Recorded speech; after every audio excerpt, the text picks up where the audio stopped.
Les amateurs de musique éclairée parmi vous auront sans doute reconnu de quelle œuvre musicale est issu le court extrait que vous venez d'entendre.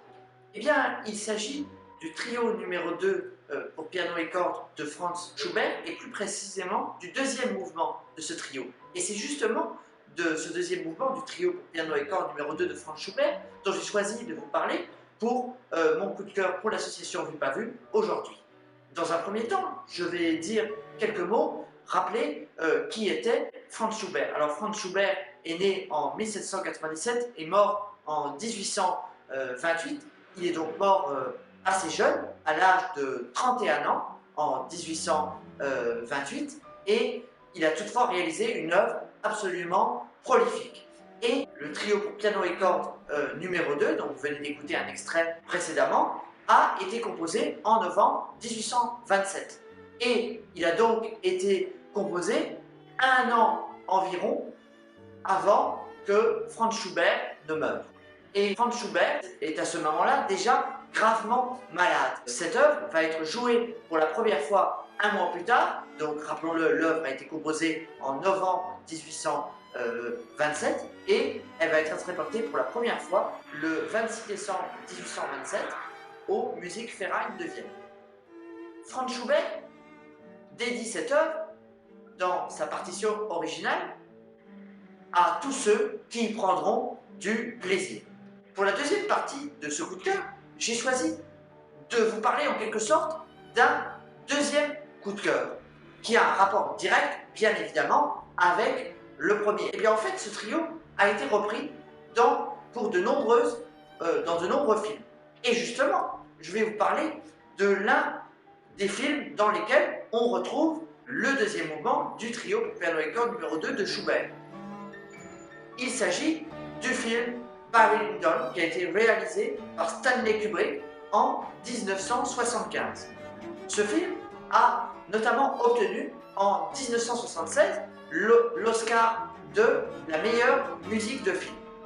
Je vais dire quelques mots avant de vous donner à entendre et à voir un extrait du film dans lequel on entend en arrière-plan la musique du deuxième mouvement du trio pour piano et cordes de Schubert.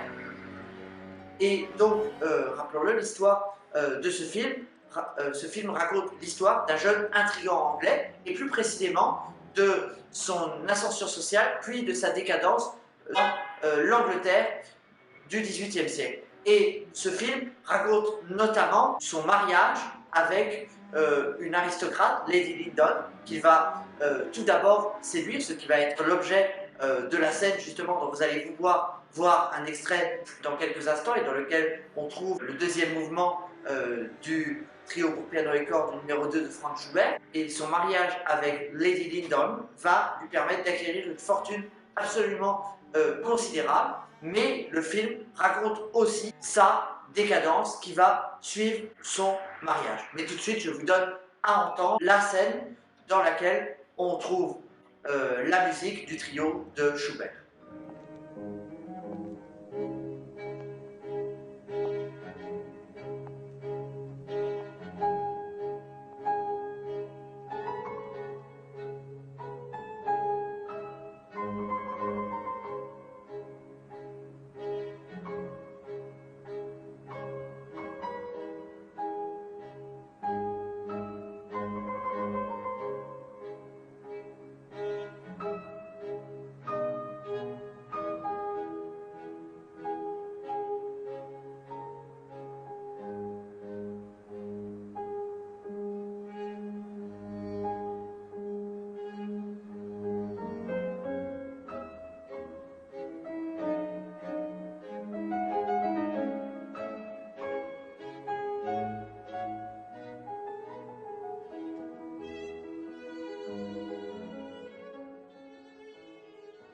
En conclusion de ce coup de cœur, c'est à deux écoutes différentes que je vous invite. Je vous invite à la fois à réécouter, bien évidemment, le trio numéro 2 de Franz Schubert dans son entièreté, et pas seulement le deuxième mouvement dont je vous ai parlé, mais aussi, je vous invite à revoir, si vous ne l'avez pas déjà vu, le film de Stanley Kubrick, Barry Lyndon, qui est un film selon moi, absolument magnifique, aussi bien pour son histoire que, bien évidemment, pour sa mise en scène avec des costumes et des décors absolument magnifiques. Il restitue tout à fait l'ambiance de l'Angleterre du XVIIIe siècle.